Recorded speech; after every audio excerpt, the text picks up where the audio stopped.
So in today's video, we're going to be reviewing some realistic tips to help you reduce your added sugar consumption. So grab a pen and a piece of paper and let's get started.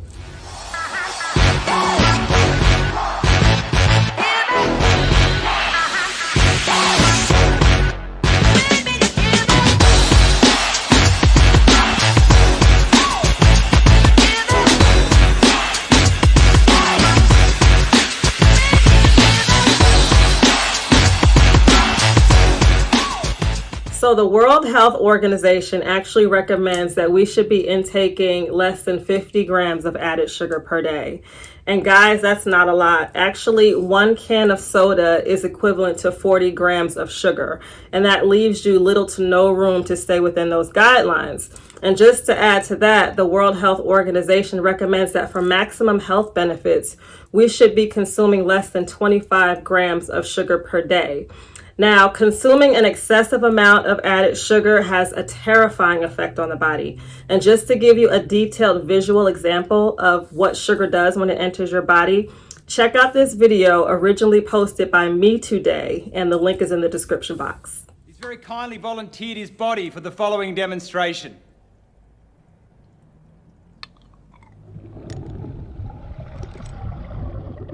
After sugar enters the body, it splits into 2 parts, fructose and glucose, both of which make their way to the liver.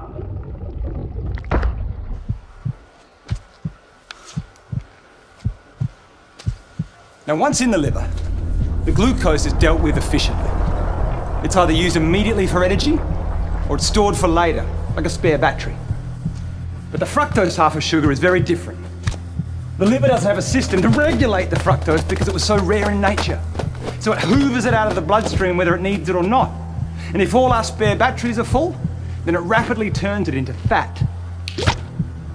Some of that fat is going to stay in the liver, and you're going to have increased risk for insulin resistance and diabetes. What also happens is that this fat in the liver is then sent out into the bloodstream as triglycerides, which can lead to excess weight, plus blocked arteries and heart disease.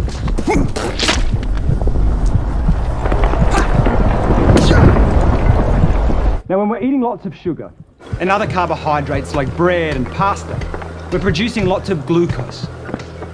A hormone called insulin is released, which is like a key that helps to open our cells' doors so they can absorb all the glucose, remove it from the bloodstream, and burn it for energy.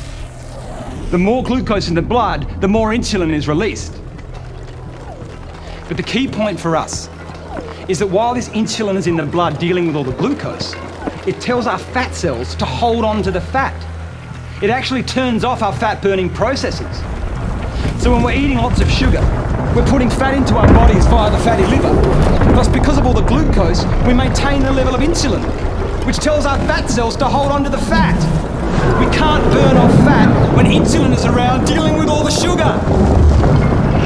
This is what may be happening to a huge number of the population. So now that you've seen with your own eyes the terrifying effects that sugar has in your body, let's really get into these tips on how we can reduce the amount of added sugar consumption per day. Check it out.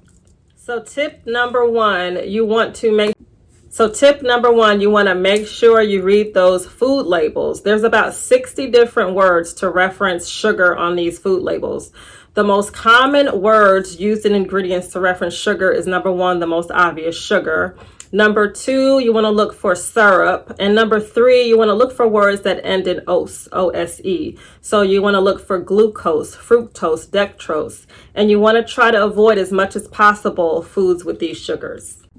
Number 2 is you want to eat more whole foods. So your whole foods in its natural form, such as fruits, vegetables, whole grains, nuts, and seeds, have no added sugar because they aren't processed. And just keep in mind that a whole food-based meal plan in and of itself already helps you reduce your sugar intake because none of your food is processed.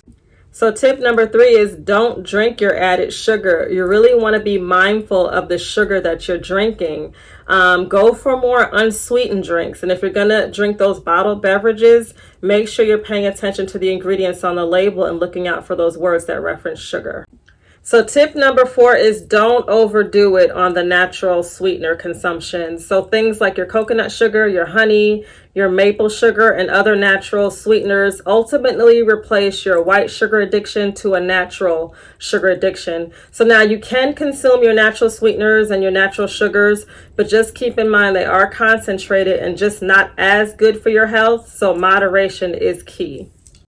So tip number 5 is eat more protein. When you don't consume protein with your meals, your blood sugar becomes erratic. And then what it does is it prompts those sugar cravings.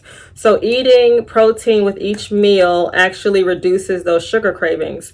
And if you don't know how much protein you should be eating with your meals, check out my video, calculate those macros, and the link is in the description box. So tip number 6 is eat more whole foods that contain healthy fats. And your avocado is a great source of healthy fat, and it also keeps you fuller longer.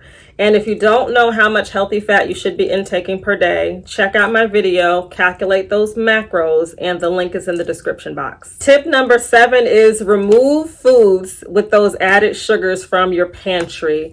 That old saying, out of sight, out of mind, really helps tremendously. And then what you want to do is replace those foods with whole foods.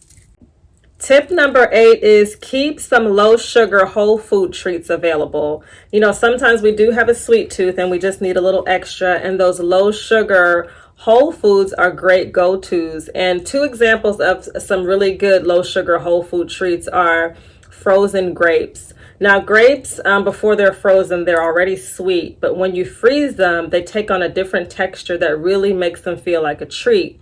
And the next thing you can do is you can freeze some bananas. So you can make like a banana popsicle. You can dip it in dark chocolate and add some coconut sugar. So these are just a couple ideas that you can use for some low sugar whole food treats. So lastly, consuming added sugars like for special occasions, you know, that's fine. The intent of this video was to give you information, strategies, and tips on how you can reduce your added sugar consumption. So if you like this video, give it a like, drop a comment. If you think anyone else can benefit, feel free to share it. Don't forget to subscribe and hit that bell so you're notified when I drop new content. Stay tuned. Bye.